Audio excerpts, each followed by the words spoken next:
Peace. What is up, everyone? Today I'm out here in a hotel room in San Francisco playing some music. Check out this view really quick before we get going. So legit. All right, we are on week number 6 of the Course in Miracles. Let's get into it.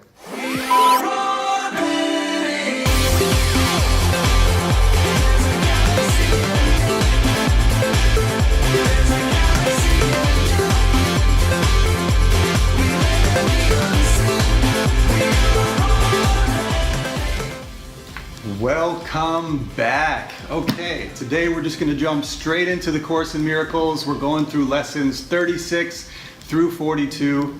As I said, I'm out here in San Francisco traveling this week, but I am dedicated to this and I am continuing my Course in Miracles, and I'm so stoked that you're here with me. All right, so lesson number 36. My holiness envelops everything I see.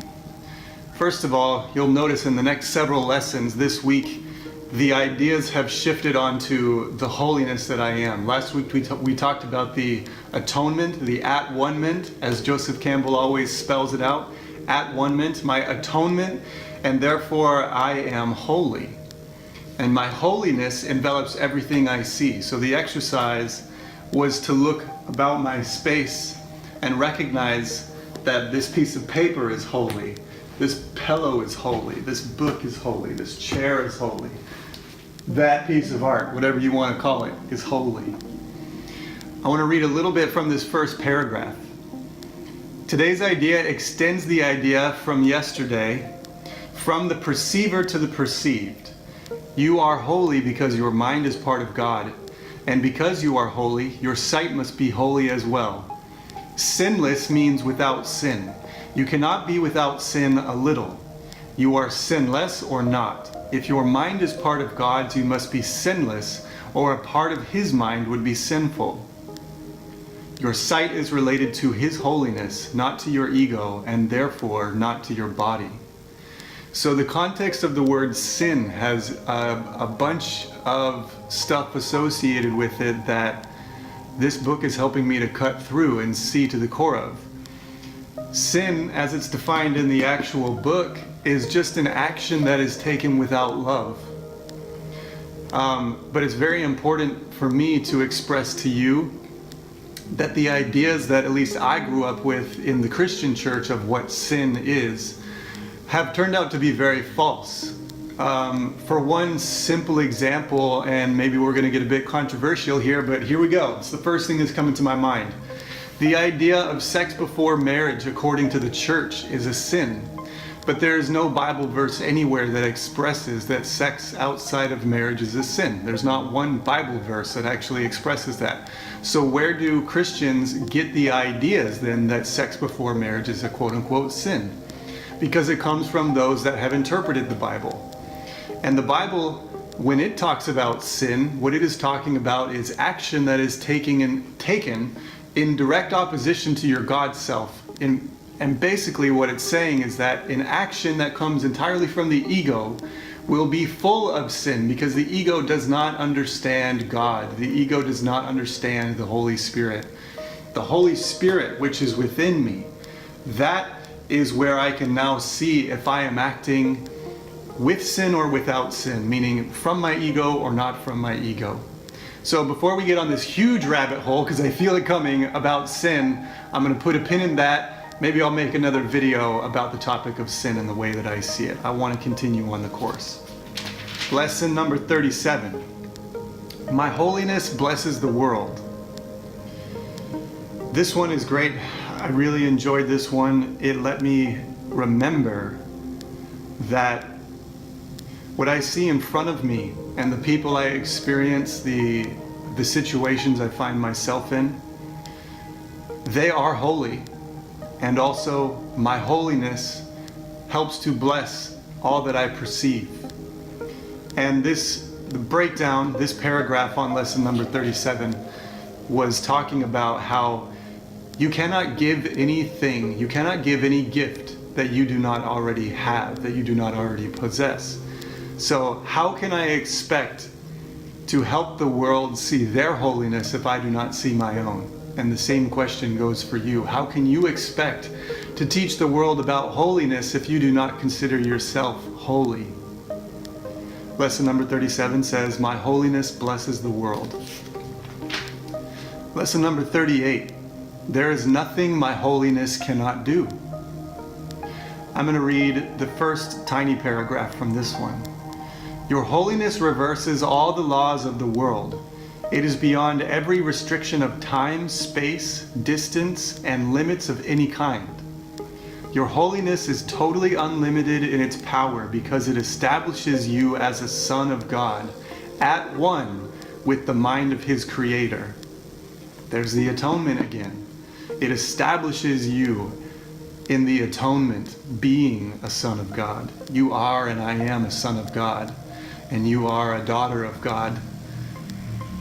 Okay, the third paragraph in this lesson, 38, has one really nice sentence I just wanted to read. If you are holy, so is everything God created. You are holy because all things He created are holy. And all things God created are holy because you are. That's it. That was the other part that I thought was great. Okay, lesson number 39. My holiness is my salvation. The very first sentence of the breakdown for this lesson has just completely busted open a certain part of my thinking. The first thing it says in the breakdown is, if guilt is hell, then what is the opposite? I'm going to let you think on that. Moment of silence. Take it. What do you think? If guilt is hell, what is the opposite?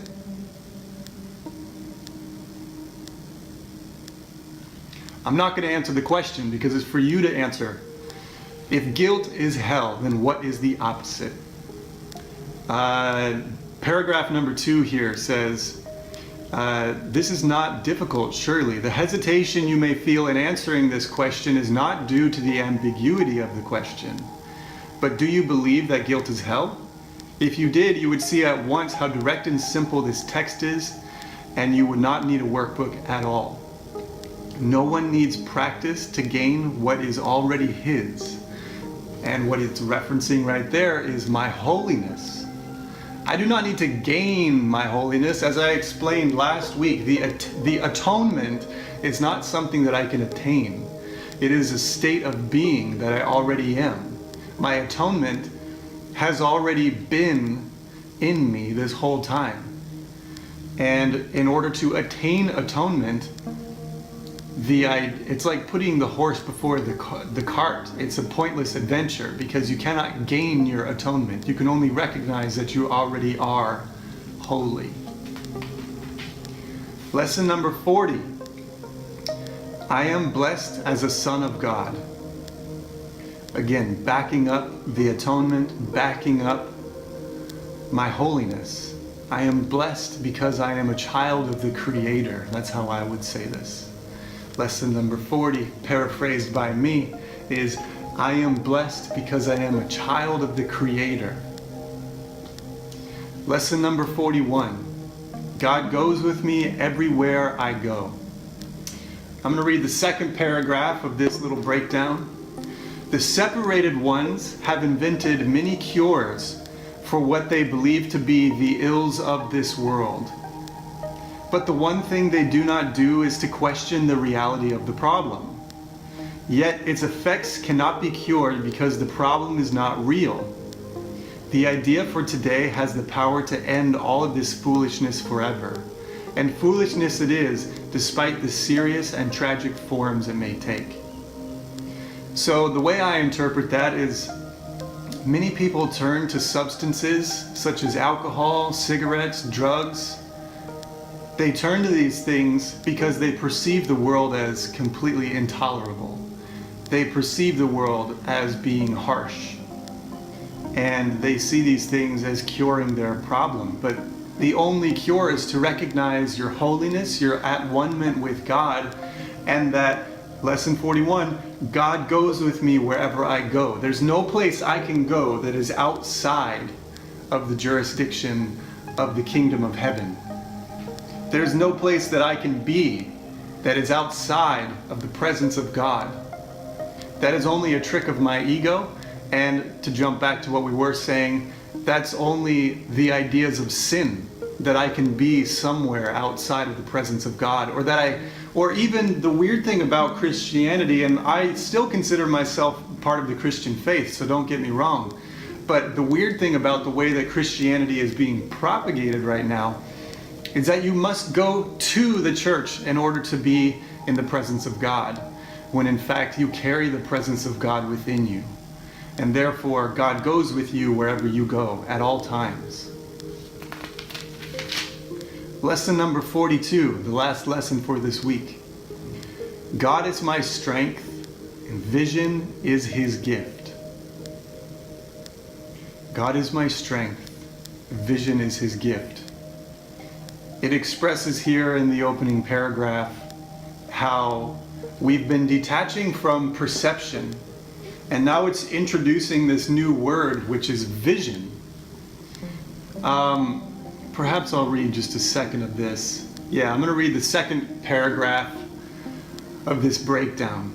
God is indeed your strength, and what He gives is truly given. This means that you cannot receive it, this means that you can receive it at any time and anywhere, wherever you go, in whatever circumstances you find yourself. Your passage through time and space is not random. You cannot be but in the right place at the right time. Such is the strength of God, and such are His gifts. God is my strength, and vision is His gift. I interpret the word vision to mean clear sight, without my projected version of what I think, according to my reality, to my ego, what reality is. Because again, as I've been expressing in this video, my ego sees the world in a very sinful manner. Because it perceives things selfishly, it does not perceive totality because it only perceives my now moment in references to the past. And my now moment is infinitely new and fresh every single moment that exists. So to project my ideas of the past onto my now moment, or even to make a image in my mind of what the future will be based on my past, all of this I will label sin. I'm not getting that from this book. I label that as sin because that's the true definition of sin. It's a compartmentalized, detached mind, when my mind is the mind of God. And therefore, if I perceive my mind as compartmentalized and I can exist in this part that's outside of God's presence, well, then that is already the original sin, or that is already the one false idea that my ego has introduced to me. But then, if guilt is hell, what is the opposite? I came here, I am here in this life to experience the abundance that the world has to offer, the abundance that God created for me.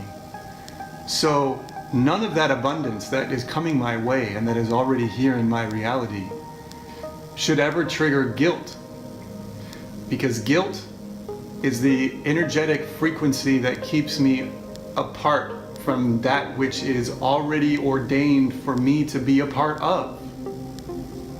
And all of the problems that we see in the world are not problems of God, they're problems of the ego. Because the ego believes that it can exist outside of the presence of God, which clearly, as lesson 41 has just stated, God goes with me wherever I go. So how can I be outside of the presence of God? How can I do anything in secret when God is with me, in me, as me?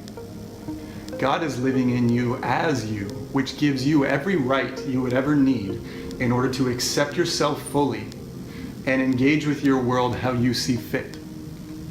The ego is the only thing that will attempt to make your life a selfish endeavor. And as soon as you step out of the ego mind, you step into the mind of God, your true mind.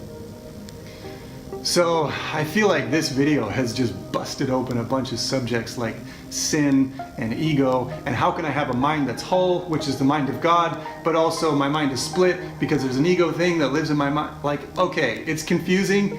Stay along for the journey. We're going to be unpacking a lot more, I know it. But the takeaway I want you to have from this video is that you are made perfect. You are made in the image and likeness of God, meaning that you, as you look, when you look in the mirror, you're looking at the face of God. When you look down at your hands, you're looking at the hands of God. And when you go forth into the world and you perceive other people, you're seeing God. So do not keep yourself in a type of prison cell distant from this reality. This reality is here to bless you, to show you the abundance of the universe. And it is only your ego and my ego that will attempt to view the world in a separated form, which is the first sin I can commit, is to think that I am separate from that which I am observing, including you. So, that's where we finish this week. Please leave a comment down below. I'm sure you're going to have a ton of questions about this week. I already have questions about what I've said.